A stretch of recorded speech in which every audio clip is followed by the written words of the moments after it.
ওমা দেখো আমার এই গাছটায় কি সুন্দর ফুল ফুটেছে। এই দেখো জবা ফুলও ছিল, আমি নিয়ে গেলাম। লাল শাকগুলো তো আর তোলাই হলো না, সময় পেলাম না। আর এখন আমি তুলবো দুটো ভেন্ডি।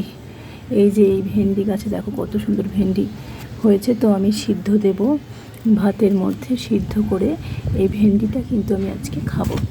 এই ভেন্ডি একটা আছে আর ওইদিকে একটা আছে, দুটো ভেন্ডি আছে।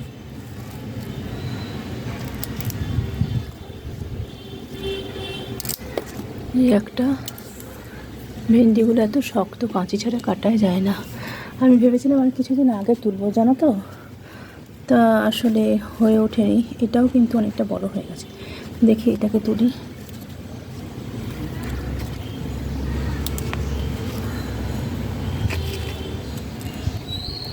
বাপরে, কাটতেই পারছি না, এই যে পড়ে যাচ্ছে। এই দুটো ভেন্ডি, আগের দিন অনেকগুলো ভেন্ডি ছিল কিন্তু আজকে দুটো মাত্র ভেন্ডি। আর আজকে করব আমের চাটনি, ওই জন্য এই গাছ থেকে দুটো আম পেড়ে নেব। তো আমটা পাড়াটা আর আমি দেখাতে পারছি না, কারণ আমটা পাড়তে গেলে ভিডিওটা করা হবে না। আমি এক হাতেই ভিডিওটা করছি, তো প্রচুর আম ওপরের দিকটাতে আছে। এখান থেকে আমি পেড়ে নেব দুটো আম। এই যে দুটো আম আর দুটো ভেন্ডি। তো আমরা যেহেতু 2-3 জন খাবো, মা আমি, ওই জন্য অল্প করেই পারলাম। তো এখন সবজিগুলো কেটে নেব, ঝিঙে ডাঁটা আর আম, টমেটো, আলু আর ভেন্ডিগুলো আগে আমি ভাতে সিদ্ধ দিয়ে দেব। এই যে ভাতটা ফুটছে, ভেন্ডি দুটো দিয়ে দিলাম। আজকে ডিমের ঝোলই করবো, তাই হাঁসের ডিম কয়েকটা ছিল, তো হাঁসের ডিমে দিয়ে আলু দিয়ে ঝিঙে দিয়ে ডাঁটা দিয়ে আর একটু সয়াবিনের দেবর মধ্যে দিয়ে ঝোল বানাবো। আর ডিমগুলো বেশি দিন রেখে দিলে কিন্তু মা নষ্ট হয়ে যেতে পারে, তো হাঁসের ডিমটা আজকে রান্না করে নিচ্ছি। ওই জন্য বেশ কয়েকদিন ধরে হাঁসের ডিম খাওয়া হচ্ছে, বলো মা। আমগুলো খোসা ছাড়িয়ে চাটনি বানাবো। তো আমের খোসা তো অনেকে ছাড়ায় না, না খোসা ছাড়িয়ে আমের চাটনি বানাই, সেটাও খেতে ভালো লাগে। একটু সর্ষে ফোড়ন দিয়ে চাটনি করব।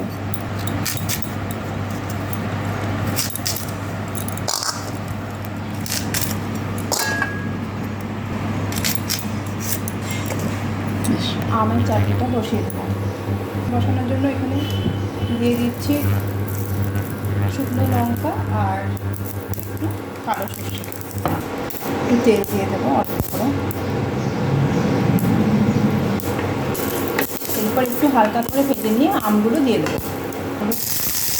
গাছের আম পেয়ে আজকে এই বছরে আমি চাটনি করলাম। মা দেখো কেমন হয়েছে গাছের আমের চাটনি। মতো হলুদ দিয়ে দেবো আর পরিমাণ মতো লবণ দিয়ে দেবো একটু।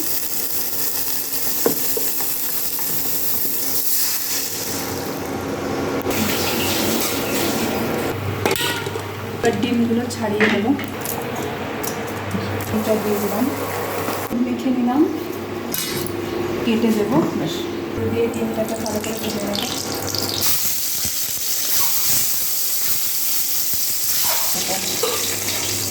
লঙ্কা ফোড়ন দিয়ে দেবো আর আদা জিরে আর পেঁয়াজ বাটা, চাট মশলাটাকে ভালো করে ভেজে নিয়ে মতো হলুদ দিয়ে দেবো, লবণ দিয়ে দেবো।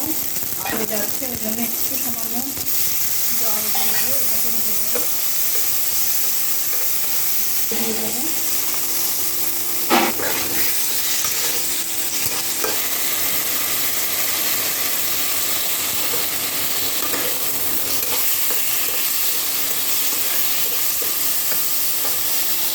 আলু আর টমেটো দিয়ে দিয়েছি, এর মধ্যে আমি ঝিঙে দিয়ে দেবো আর দিয়ে দেবো ডাঁটাগুলো। ডাঁটা, আলু, ঝিঙে আর টমেটো দিয়ে আজকে করবো ডিমের ঝোল। সবগুলো মিশিয়ে দিলাম, কারণ আলাদা একটু তরকারি করতে হলে আবার আরেকটু তরকারি করতে হবে, তাই সব একসাথে দিয়ে মাও খেতে ভালোবাসে। এরপর মশলাটা একটু কষিয়ে নিয়ে ডিমগুলো দিয়ে একটু সামান্য জল দিয়ে এটাকে আমি গা মাখা ঝোল করবো। ওই জন্য খুব একটা বেশি জল দিলাম না, অল্প জল দিয়ে ঢেকে দেবো, সিদ্ধ হলে নামিয়ে দেবো। এবার রান্নাটা হয়ে গেল, আলুটাও সিদ্ধ হয়ে গেল। মা তুমি চলে এসো। মা তুমি চলে এসো, তুমি বলেছো আজকে একদম সিম্পল রান্না করতে। দেখো হাঁসের ডিমের ঝোল, চাটনি আর ভাত, খেয়ে নাও।